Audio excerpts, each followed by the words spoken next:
This problem is a very typical problem of frequency response. So in this problem, we are asked to solve the frequency response of the system, and often we also want to solve the impulse response of the system. So we know the dTft of impulse response is the frequency response. We are also given some time domain input signal and want us to solve what is the time domain output signal. So there are two ways to solve the output of a system. So one way is purely in time domain. We can use convolution. So the time domain output yn equal to the convolution of the impulse response hn and the time domain input signal xn. We can also solve this problem by a frequency domain. So the frequency domain output y omega equal to the product of the frequency response h omega and the frequency domain input x omega, which is the dTft of xn. So the first thing we want to solve is the dTft of the input signal x omega. So we see that the input signal given are in a similar form, which is xn equal to alpha to n un. And by the definition of dTft, we have is dTft x omega equal to the summation n from minus infinity to infinity xn times e2 minus j omega n. So let's plug in. So x omega equal to the summation, because we have a step function here, so xn is only non-zero when n is greater or equal to 0. So we start from n equal to 0 and go to infinity. And here is alpha n, and the range is taking care of the step function, so we just keep it like that, times e2 minus j omega n. So there are two n's here, we can combine them together. So it is equal to n from 0 to infinity alpha times e2 minus j omega 2n. And this is a geometric series, and we have the sum of geometric series equation, and we can use that. So this is equal to 1 over 1 minus alpha e minus j omega. So this is a very important dTft pair. We're going to use it a lot in this problem, and you'd better remember that because other problems probably also use it. So let's make it red. So alpha to n un has a dTft 1 over 1 minus alpha e2 minus j omega. So this two input signal can be x1 omega, and the first input signal have alpha equal to half, so it equal to 1 over 1 minus half e minus j omega, and x2 omega equal to, and in x2 alpha equal to minus half, so it's 1 over 1 plus half e minus j omega.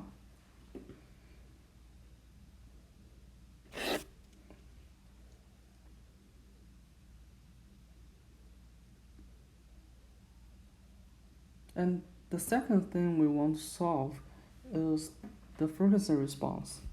And by definition, frequency response h omega equal to y omega over x omega, which is output over input in frequency domain. So we want to solve the DTFT on both sides of this equation, and we see this minus 1 here, so probably we're going to use time shift property in your cheat sheet. So the time shift property is here. So let's do the DTFT on both sides of the equation.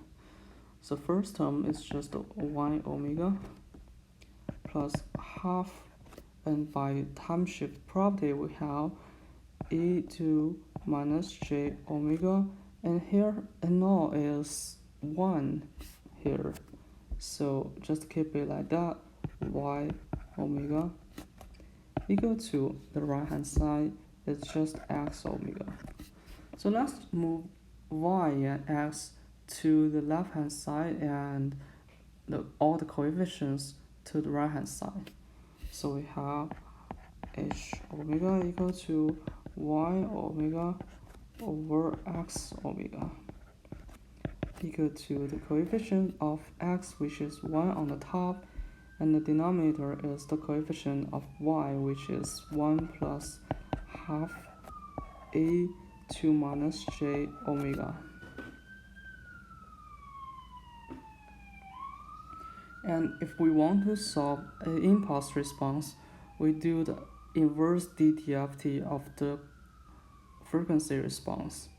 We still need this pair, very important pair, and by observe this h omega, we see alpha is minus half here, so h n equal to minus half to n times un.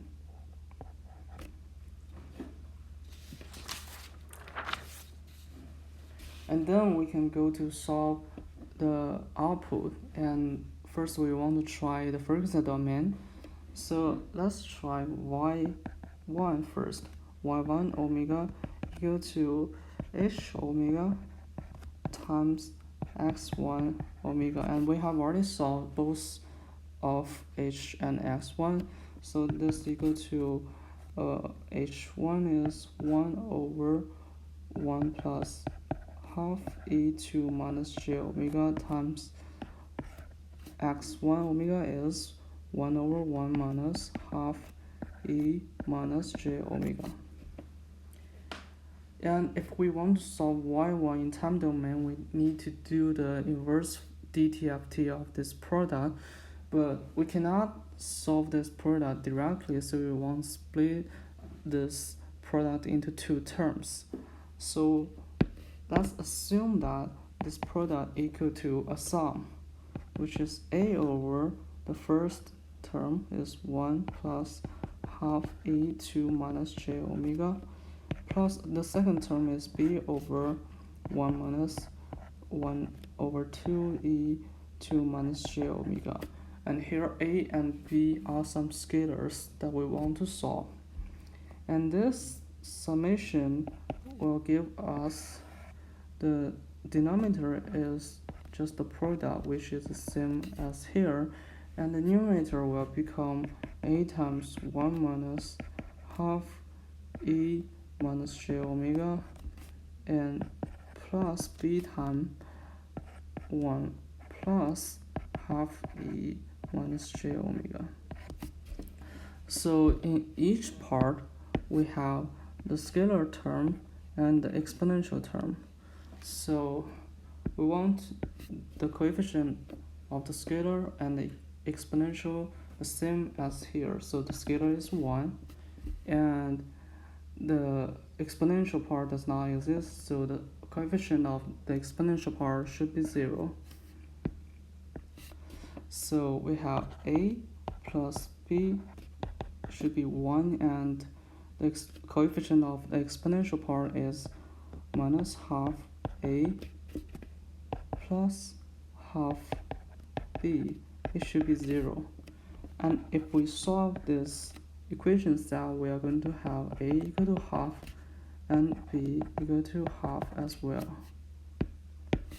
So y1 omega is going to be half 1 over 1 plus half e minus 2 minus j omega plus half 1 over 1 minus half e to j minus j omega. So still we are going to use this pair to solve the inverse Fourier transformation or DTFT here of these two terms. So we can have y1n equal to half, this kept the same. Here for the first term alpha is minus half, so minus half n to n times un plus half, and the second term alpha is half, so just half to n times un. Then let's go to the second input signal. So if you go through the same steps as the first signal, you are going to encounter something like y2 omega equal to 1 over 1 plus half ej omega square. Because this square exists, we cannot use the same trick as the first signal. So we are going to go back to the time domain and try the convolution solution. So y2 n equal to h n convolution x n, and by definition this should be k, which is a redundant variable k from minus infinity to infinity, hk times x n minus k. And let's plot these two signals. So for hk, it starts from 0 and go to infinity. And for x n minus k, it should come from minus infinity and end at n. So the overlap part, if it exists, should from 0 to n, and the overlap only happens when n is greater or equal to 0. So the first I have y2n equal to 0 when n is less than 0, and y2n equal to the summation at k should start from 0, the overlap should start from 0 and end at n. So k goes from 0 to n. Because the range is taking care of the step functions, so we can just plug in the other part, which is 1 over 2 minus 1 over 2 to the power of k times minus half to the power of minus n minus k. And here is a k, here is a minus k, these two parts can cancel. So this is just n from 0 to n, and the summation of minus half to n.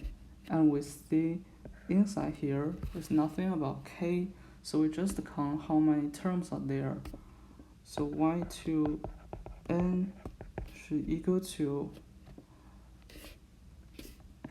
from 0 to n there are n plus 1 terms, so it should have n plus 1 times minus half to the power of n. And if we combine these two together, we have y2n. We can use a step function to represent the range, so n times n plus 1 times minus half to n.